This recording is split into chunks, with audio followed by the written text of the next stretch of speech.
não tem problema. Certo? Então, voltando, falando sobre a Fundação Casa Grande, né? A Fundação Casa Grande, então, eu conheci em dezembro com esse grupo, e, em paralelo, estava indo esse projeto Pau de Arara, que é o projeto coordenado, né, pelo pessoal da publicidade, pelo pessoal do jornalismo, e que eles, semestralmente, vão, né, fazem uma viagem, né, para desenvolver atividades, cada um no seu campo. Tem o pessoal também da arquitetura, não sei se tinha algum aluno realmente da psicologia, pelo menos eu não conheci nesta ocasião, tá? E aí, gente, chegando lá, eu já tinha ouvido falar, já tinha visto vídeo, né? Mas quando eu cheguei lá, que eu vi, né, o protagonismo daquelas crianças, né? Elas nos recebem, elas coordenam a rádio, elas coordenam a TV, não é? Com a supervisão dos adultos, mas elas à frente. Quer dizer, é algo realmente, assim, muito diferente do que, assim, eu nunca vi nada parecido, né? Lembro de ter me emocionado muito de ver essas crianças, né, no interior do Ceará, em Nova Olinda, que é uma cidade muito pequena, mas apesar de ser pequena, muito rica culturalmente, né? Eu me emocionei várias vezes lá nesse projeto, né? E aí, então, essa minha amiga, que já desenvolve trabalho lá há muito tempo, a tese dela de doutorado, a pesquisa de doutorado dela é sobre o protagonismo infanto-juvenil dos meninos, é assim que eles se chamam, né, meninos e meninas, da Fundação Casa Grande de Nova Olinda, tá? Ora, não é qualquer protagonismo infanto-juvenil que exigiria um estudo de caso, entende? Mas as peculiaridades dos meninos e meninas da Fundação Casagrande exigiam, né, exigiram dela, doutoranda, pesquisadora, né, o estudo de caso. Deu para entender? Oi, pergunta aí, amor, fala, quero ouvir sua voz. Tá, diz. Mas qual é o trabalho que eles O trabalho que desenvolvem? eles desenvolvem é o seguinte: primeiro, o espaço é um espaço muito interessante, né? Então, eles fazem um trabalho de rádio, tá? De produção audiovisual, né? De organização dos aspectos culturais, de pesquisas culturais, não é? E coordenado pelos meninos. Então, assim, porque em geral, quando a gente escuta isso, a gente imagina o quê? Ah, isso é fake, né? Mas quando você chega lá e você vê, você fica muito impressionado. Nesse dia que eu fui conhecer, foi um dia especial, né? Porque foi o dia da renovação do altar da fundação. Eu também não conhecia essa tradição, né? Mas no Cariri como um todo, né? As casas que têm os seus altares, né? E são vinculados à Igreja Católica, elas fazem a renovação. Então tem uma data da renovação dos altares. E este dia que a gente foi para lá foi o dia da renovação do altar da Fundação Casa Grande, né? E aí eu lembro que quem nos recebeu para falar tudo sobre, tem um museu lá também da fundação, né? Sobre o museu, sobre a renovação, sobre os grupos de cultura, foi uma menina, eu acho que aquela menina não tem 11 anos, né? Uma desenvoltura, né? Com um conhecimento, assim, de você ficar impressionado. Eu lembro que quando a gente estava lá, e como era um dia de festa, né? Assim, iam chegando outros grupos culturais, vários grupos culturais. Então, eu lembro que quando ela estava falando para a gente sobre o altar, a história do altar, a data, né, do altar da fundação, estava chegando um grupo que é conhecido, que são os irmãos Aniceto, né? Menina, quando esses senhores chegaram lá, né, os irmãos Aniceto, eles tocam, né, e chegaram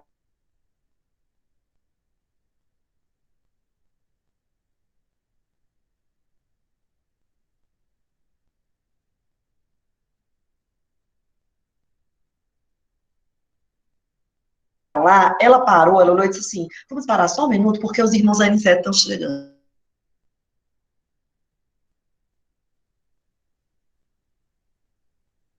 Tudo tem a rua principal e tudo acontece ali na rua principal, né? E travou. Travou o meu ou o som? Tá. Voltou? Tá tudo bem agora? Tá, legal. Então, tudo ali é na rua principal, né? E aí a gente disse assim: leva a gente lá no seu expedito, né? E aí ela foi nos encaminhando lá para o seu expedito, que também tem um museu orgânico. Ai, tá, Vitor. O que eu estava falando é que essa menina, eu estou com tanta vergonha de não lembrar o nome dela, mas eu lembro do rostinho dela, né? Lá do projeto que a minha amiga está fazendo, um estudo de caso. Ela nos levou, né? A gente pediu, encaminha a gente lá para o seu expedito celeiro, né? Eu não conhecia. Lá tem vários museus orgânicos, né? Que é um tipo de museu que é um museu que eu também, por ignorância, achava que museu orgânico tinha a ver com ecologia, não tem nada a ver com isso. Né? Museu orgânico é um museu que está no contexto da casa do artesão, né, e tudo mais. E aí ela nos encaminhou e nos levou até o museu lá do seu Expedito Celeiro, né, que quase todo mundo já conhece.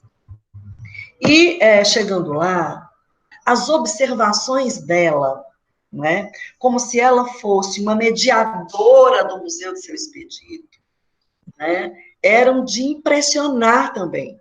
Ou seja, ela não conhecia só, né, a história, o museu da Fundação Casagrande, as atividades desenvolvidas pela Fundação Casagrande. Ela já tinha um olhar para um museu que é um olhar maduro, né, um olhar quase de curadora. Então, a gente ficou muito impressionada. Ela dizia assim: vocês perceberam o que está escrito aqui? Né? E a gente olhando outras coisas, né? E ela nos chamando para detalhes muito importantes lá do Museu Orgânico do seu expedito, tá? Então, assim, esse foi um exemplo que eu dei do trabalho que a minha amiga está desenvolvendo, né? Já está na fase final, já coletou os dados, já está sistematizando, finalizando a tese dela. Né? Para vocês perceberem o seguinte, bom, no caso da minha amiga, que é a Adri, né, a Adri, ela não vai intervir na fundação, entende? O trabalho dela é um estudo de caso acadêmico-científico, mas ela não tem como propósito uma intervenção na Fundação Casagrande. Ela poderia ter, né? Ela poderia ter, mas no caso não tem. Agora, no estudo de caso clínico, em geral, é para você intervir, porque senão não tem sentido. Tá certo? Tudo bem? Podemos prosseguir, então? Eu já não estou vendo mais o rostinho de um bando de gente. Não sei se vocês estão deixando aí minha voz bem longe. Voltem para cá. Eu gosto de ver vocês. Né? Bom, vamos lá. Cadê Joyce? Mona Lisa? Letícia? Né? Bom, vamos lá. Então, eu agora vou situar vocês de modo mais sistemático, né? Não só no histórico, né, dessa metodologia, como em outras tipificações, tá? Então, vamos lá. No que se refere ao histórico, gente, eu não estou olhando o chat, viu? Não sei nem se tem algumas outras questões, mas eu acho que, por enquanto, está tudo bem, né? Qualquer coisa, vocês liguem o microfone aí. Ai, Letícia, voltou, massa. Tá? É tão bom olhar para você, a Luia, assim, tá na minha tela, bem grande, tá ótimo. Tá? Bom, então, me perdi, olha, deu um branco. E eu agora adorei essa. Oi, amor, diga. Tá gravando, mas eu não tinha posso. Gmail. Aí Hã? eu não tinha Gmail, aí eu Hã? comecei a tentar fazer o Gmail, nenhum nome meu dava. Aí eu coloquei esse e-mail, Tia Lu, menina, do nada. Mulher, pelo amor de Deus! Todo mundo me chama de Alui. E agora, pelo amor de Deus, e é a Lu menina. Aí, né? Vamos nessa. Meu Deus, olha aí, eu e meus micos, hein? Tá vendo como é? Lia, professora Lia. Lia, ô Lia, tá vendo? Tá bom. Ok, então, Lia, vamos lá. Maravilhosa, tá? Então, voltando, certo? Tá gravando, mas não tem problema. Deu branco, mas eu vou voltar. Mas eu quero fazer um parêntese aqui sobre a história de Deu Branco, né? Esta semana eu estava assistindo uma live na madrugada, né, de uma cantora e militante do movimento negro. E aí ela fez esse comentário que eu achei muito legal. Ela disse assim: eu adoro a expressão Deu Branco. Por quê? Porque é uma expressão negativa, não é? Pejorativa, algo que deu errado, como diriam os jovens hoje, né? Deu ruim, tá? Vinculado à branquitude. É verdade. Porque, em geral, né, tudo que você observa como negativo está vinculado à negritude, né? Então, assim, esse deu branco, tá? É uma coisa positiva para ela, né? E para mim também passou a ser, tá? Ou seja, que bom que deu branco é algo ruim, né? Deu errado, tá? Então, voltando. Com relação, então, ao histórico, tá? Do estudo de caso. O estudo de caso surge, inicialmente, no contexto da medicina, tá? E surge, no contexto da medicina, com enfoque metodológico prioritariamente para diagnóstico, tá? Hoje, não mais, tá certo? Hoje, a medicina, ou a própria psicologia, ou as ciências sociais como um todo, que utilizam o estudo de caso como metodologia, não utilizam mais com essa, prioritariamente como função diagnóstica, tá? E aí, em geral, era assim, ou era um diagnóstico para um sujeito específico, ou para alguns grupos, né, clínicos, casos clínicos determinados, tá? Então, assim, só para situar vocês, onde é que surge o estudo de caso? Surge nesse contexto da medicina para diagnosticar, tá? Só que com o passar do tempo, outras áreas de saber foram se utilizando dessa metodologia, não só para intervenção, não é? Como também para pesquisa acadêmico-científica, tá? E que a gente já viu aqui duas grandes marcas, duas características fundamentais, né? Uma delas é que o estudo de caso, ele tem que ser peculiar, né? O caso tem que ser peculiar. E uma outra, que eu acho que eu não falei, mas agora eu vou falar e vocês não vão esquecer, tá? É que ele tem de estar acontecendo num contexto de vida real. O que quer dizer isso?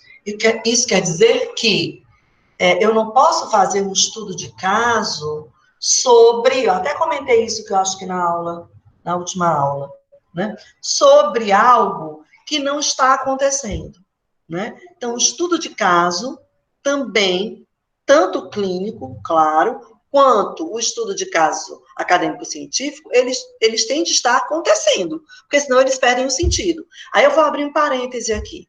Ah, Grace, mas nós estudamos alguns casos descritos por Freud. Sim, mas ali era uma tentativa de sistematizar esses casos e que hoje nós ainda os estudamos como referência importante, né, para o aprofundamento nesse campo da psicanálise, da própria psicologia, tá certo? Mas a época quando ele foi produzido num contexto de vida real. Então, assim, isso é muito interessante. Eu não posso fazer um estudo de caso, não posso usar essa metodologia de estudo de caso, por exemplo, para estudar, eu acho que até comentei aqui no ano passado, né? O comportamento das mulheres na década de 60, né? Não dá.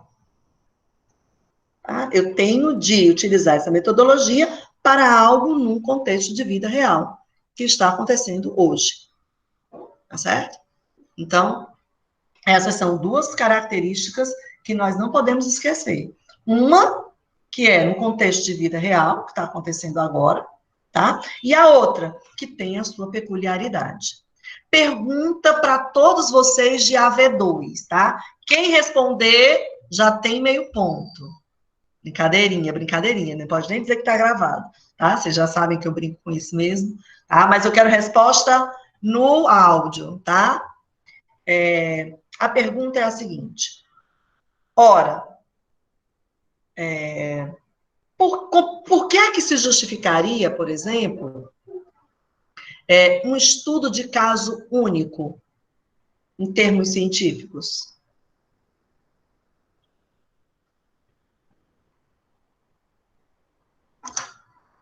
A gente vai ver que tem uma outra tipologia. Ele pode ser também ou um estudo de caso único ou um estudo de casos múltiplos, tá? Bom, daqui a pouco eu vou explicar como é que eles se dão. Mas como é que se justifica um estudo único, tá certo? Para a ciência?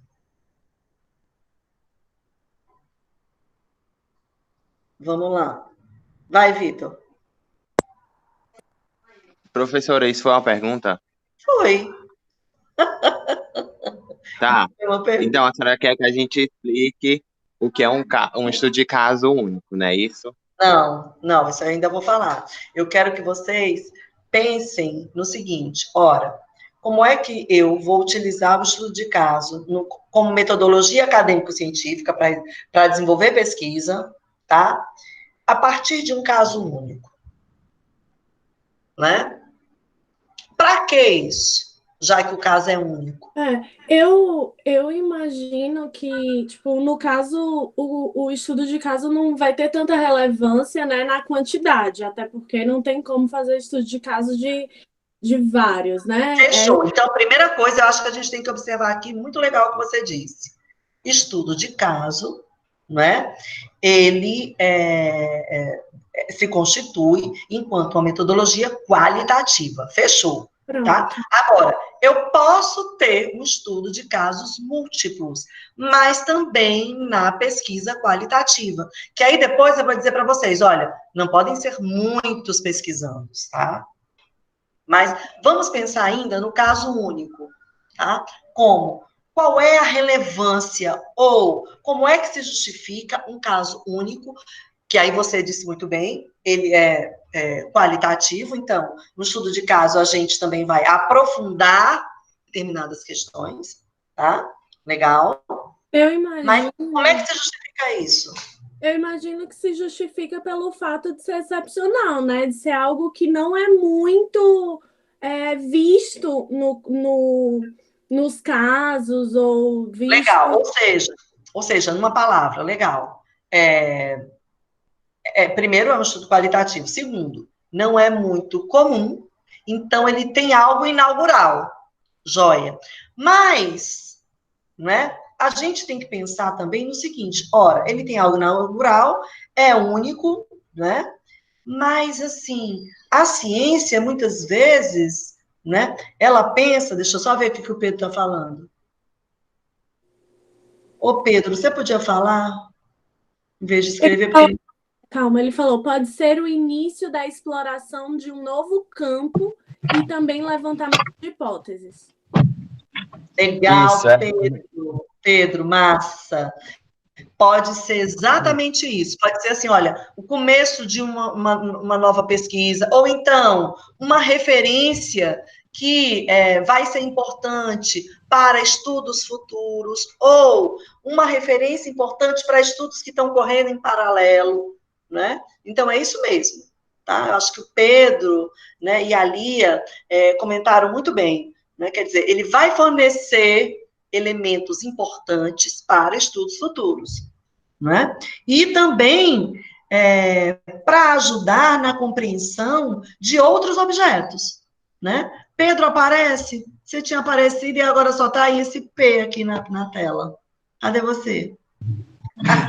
Professora, Oi. é porque na verdade eu estou dirigindo agora, tu acredita? Eu estou só ouvindo a aula enquanto eu dirijo. Jura, Pedro? Tá bom, então tá bom. Peço Então tá, perdão. fica só ouvindo. Tá, qualquer coisa você fala aí. Tá, legal. Tá, sim. Então, voltando, certo? Ora, então a gente já viu. Caso único também é importante, mesmo que eu não vá intervir, tá? Por quê? Porque ele vai ser referência para a compreensão de outros objetos, tá? Bom, então já vimos aqui. Gostei das respostas de vocês. Aí, gente, eu queria aqui comentar com vocês sobre a distinção de caso único e casos múltiplos, tá? Ambas, né, essas formas, ou ambas tipologias, tá? Precisam da peculiaridade, tá? Então, se for caso único ou se for casos múltiplos, esses casos precisam ser peculiares. E aí eu vou lembrar aqui com vocês uma coisa que eu já comentei em outras aulas sobre pesquisa qualitativa, né? Sobre o que marca a pesquisa qualitativa. Quando você vai fazer pesquisa qualitativa, você não pode pensar numa quantidade muito expressiva de pesquisandos. Então, se você vai fazer um estudo de casos múltiplos, eu já sugiro, faça com 4, 3, 6, 8, se você tiver no doutorado, não é? Porque aí você vai ralar, 12, se você for quase louco e tiver no doutorado, tá? Então, assim, é bom que a gente tenha a noção de que casos múltiplos, não é? Eu vou ter de ter parcimônia. Não vão ser tantos assim, tá certo? Então, uma outra tipologia, tá? O estudo de caso, primeira tipologia que a gente viu aqui é que ele pode ser clínico ou acadêmico-científico. E uma outra tipologia é que ele pode ser único ou múltiplos, tá? Aí eu vou dar um exemplo de cada para comentar com vocês essas duas tipologias, tá certo? Bom, tem um caso, que é um caso clássico, de uma grande pesquisadora brasileira, uma professora gaúcha, chamada Silvia Kohler. Vocês já ouviram falar na professora Silvia Kohler? Não? Alguém já ouviu falar? Não? Então, assim, ela trabalha, né, muito com a noção, o conceito de resiliência, né? E com crianças e jovens em circunstâncias de vulnerabilidade, né? A professora Silvia Kohler, ela, algumas vezes, ela vem à Unifor, porque ela é do mesmo grupo de pesquisa, de estudo da professora Normanda Moraes, que é a coordenadora, né, do programa de pós-graduação. A André fez assim, a André conhece, é uma pesquisadora maravilhosa, além de ser muito querida, eu sou suspeita para falar, porque eu sou louca por ela, né, e ela foi orientadora da professora Normanda, e a professora Normanda depois continuou com o grupo de estudo dela. Diz aí, Andréia. Muitos livros e artigos publicados, né, sobre família. Muitos. Muito interessante. Família, resiliência, vulnerabilidade, né? Uhum. E ela sempre vem, assim, eu me lembro da professora Silvia já na Unifor umas 2 ou 3 vezes, né? E, assim, toda vida que ela vem, né, se você vir, né, ouvir falar, vale a pena assistir, porque ela é uma experiente pesquisadora qualitativa, tá? E tem um estudo de caso que ela fez, acadêmico-científico, né? Que é único e que se tornou quase clássico, tá? Esse estudo de caso foi o seguinte, era com uma menina, né, uma jovem adolescente, em situação de vulnerabilidade social, e que, durante muito tempo da vida dela, ela estava em situação de abrigo.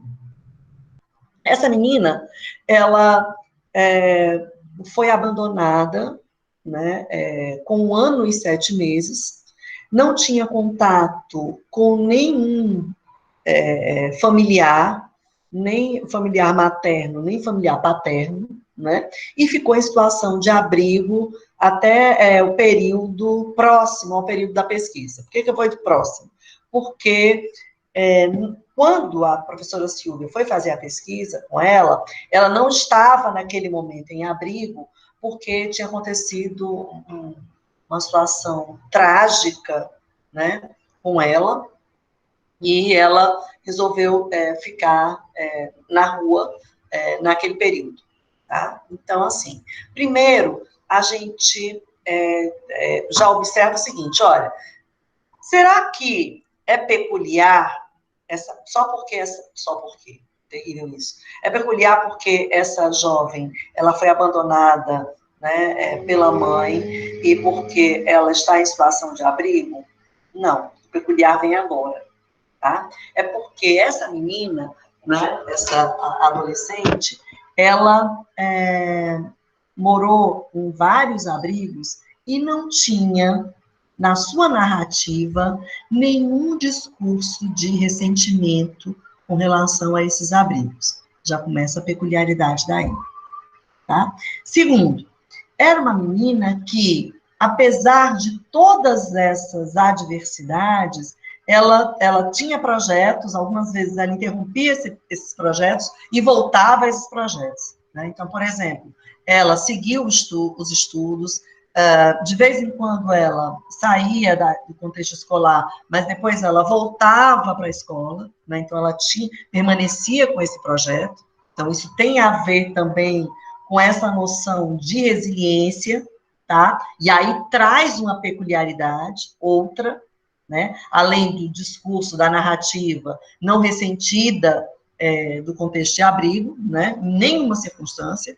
E também o que é que a professora Silvia Kohler, né, quis investigar como caso de resiliência peculiar, único dessa menina, é que ela não tinha também no seu discurso de adolescente, em situação de abrigo e à época em situação de rua, nenhum ressentimento com relação aos pais e nenhum ressentimento em relação à mãe.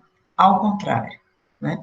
Ela, quando falava da mãe, ela dizia assim, olha, eu tenho certeza que a minha mãe, ela precisou me deixar no abrigo, né? Então, assim, ela dizendo, né, que tinha certeza que a mãe deve ter sofrido muito por tê-la deixado no abrigo, tá?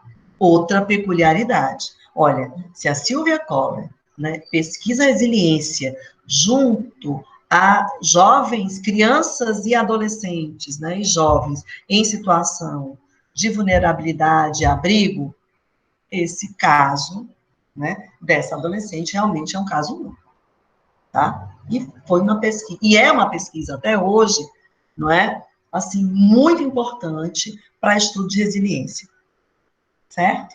Deu para entender, gente? Olha, esse caso. Aí a gente vai dizer, então a gente vai poder generalizar? De jeito nenhum. Mas, para a compreensão de estudos futuros acerca de resiliência, em contexto de vulnerabilidade, junto a jovens, adolescentes, né?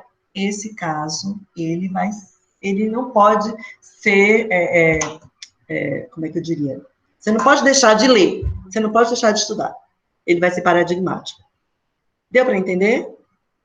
Legal? Bom, esse foi o exemplo que eu trouxe de estudo de caso único, tá?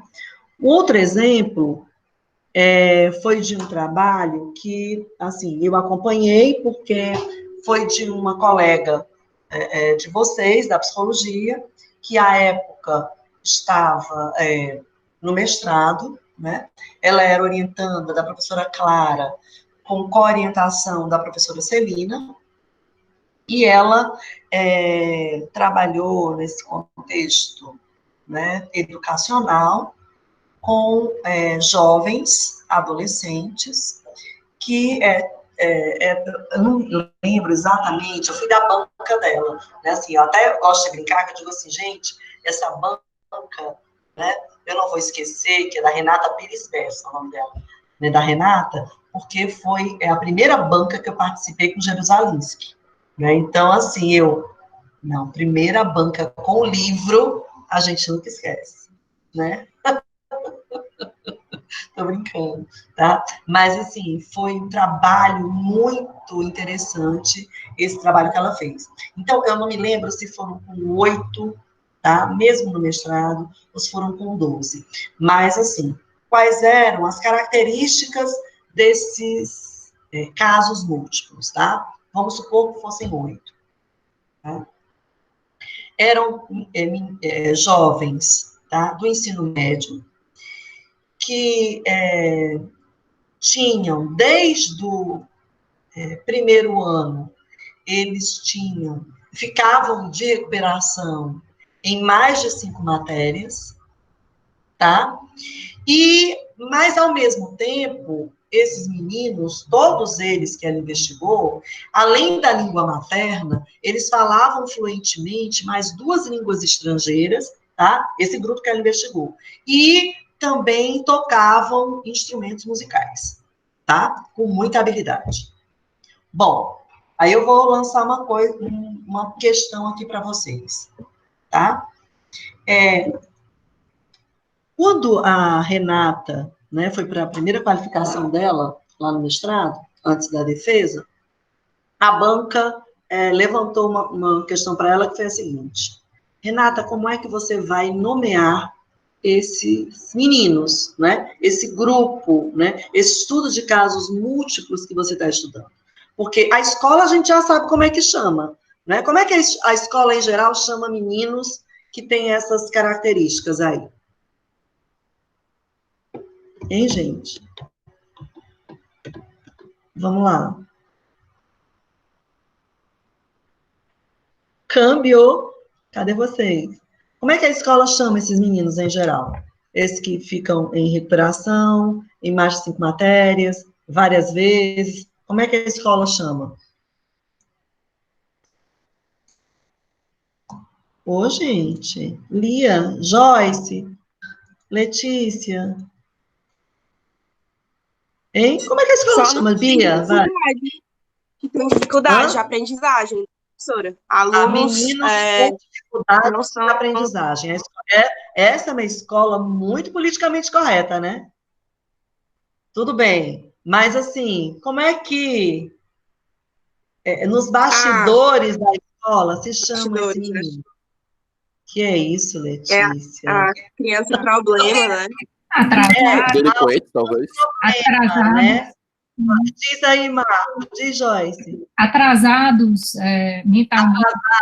Sei lá. Problema. Eu sei, Letícia. Eu falei... que não querem... Oi, como é, Marcos? Eu falei delinquentes, talvez. Talvez. Tem dificuldades, né, Letícia? Então, assim, mas vamos pensar aqui num resumo. Em geral, a escola vai dizer assim, são alunos problema, né? Alunos que têm dificuldade, muito bem, Bia, de aprendizagem, né? Só que a Letícia, ela estava com uma questão, ou a Renata estava com uma questão, né, que a banca colocou para ela. Esses meninos, ela não podia dizer que eles tinham dificuldade de aprendizagem, gente, porque ela sabia que eles tinham muitas habilidades complexas. Uma, por exemplo, tocar muito bem mais de um instrumento, ou pelo menos um, né? E todos eles falar fluentemente mais de uma língua, né, estrangeira, que também exige, né, muito em termos de conhecimento, tá? Aí, nós levantamos essa questão e a Renata foi, né, com a orientadora e com a orientadora, para depois voltar com uma forma de nomear esses meninos. E aí, ela conseguiu, lógico, com a orientação das professoras, não é? Caracterizar muito bem esses meninos que faziam parte desse estudo de casos múltiplos, tá? Dela. Porque realmente eles têm essa peculiaridade, né? Não eram quaisquer alunos, tá? Eles tinham ali peculiaridades importantes. E aí, como ela estava numa pesquisa de abordagem psicanalítica, ela fez um estudo sobre o esgarçamento da função paterna, né, no contexto familiar e escolar. Então, foi um trabalho muito interessante, muito rico. E aí, gente, eu quero que vocês tentem aqui levantar a hipótese de como é que a Renata nomeou esses meninos. Que ela não nomeou mais como, em geral, a escola nomeia. Né? Como é que ela nomeou esses meninos?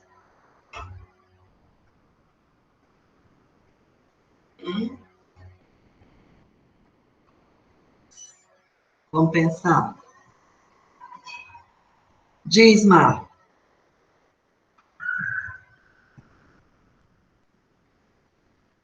Vai, Letícia, liga o microfone. Eu tô pensando ainda. Tá, tudo bem. Não, Letícia, é porque é ruim para eu ler aqui. Tá pensando nisso, né? Pois é. Alguém quer arriscar? Lia, Andréia, diferentes? Não, não foi diferentes, Joyce. Poderia ser, mas não foi. Vamos lá. Mais algumas hipóteses? Eduarda, Vitor, especiais, também não. Poderia Criativo. ser também. Oi? Criativo.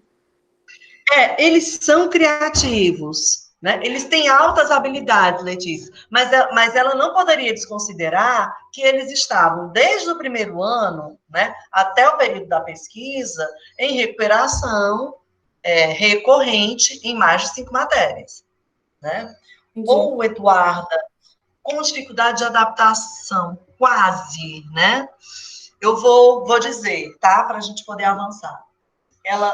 Assim, elas conseguiram, eu acho que uma caracterização, um conceito perfeito, né?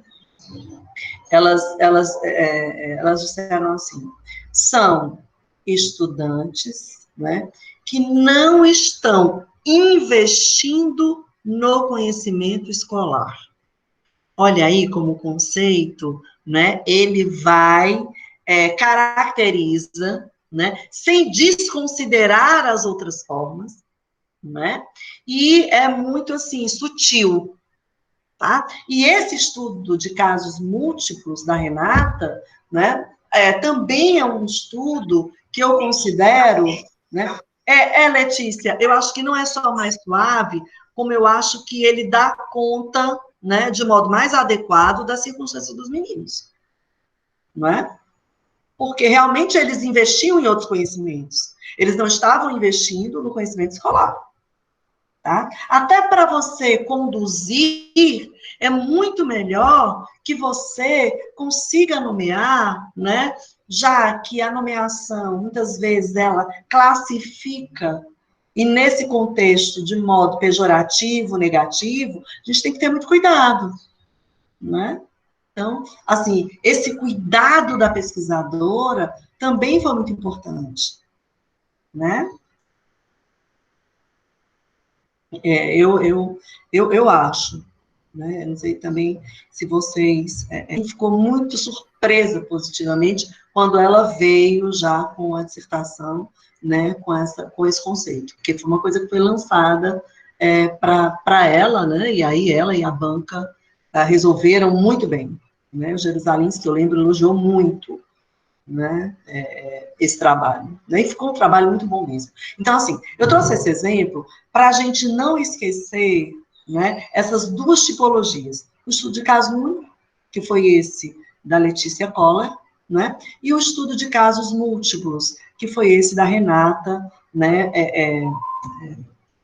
mestre já, né, eu não sei nem se depois ela foi para o doutorado, mas não participei da banca de doutorado dela, participei dessa banca de mestrado já faz alguns anos.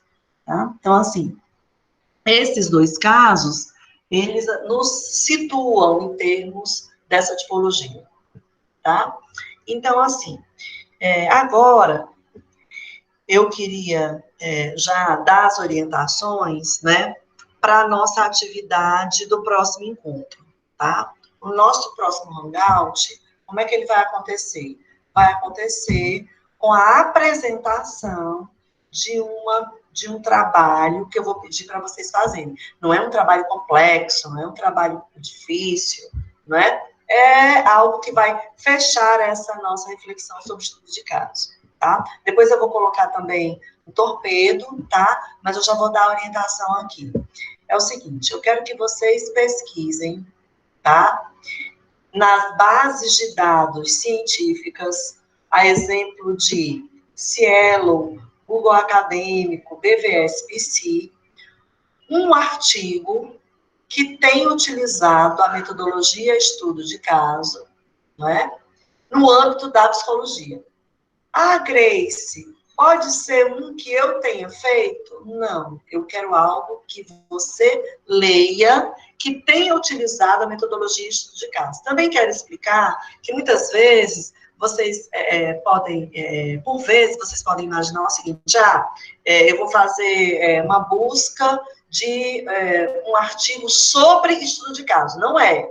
Eu não quero uma reflexão sobre o estudo de caso. Eu quero uma pesquisa que você tenha achado, ainda tem esse dado, criativa, tá?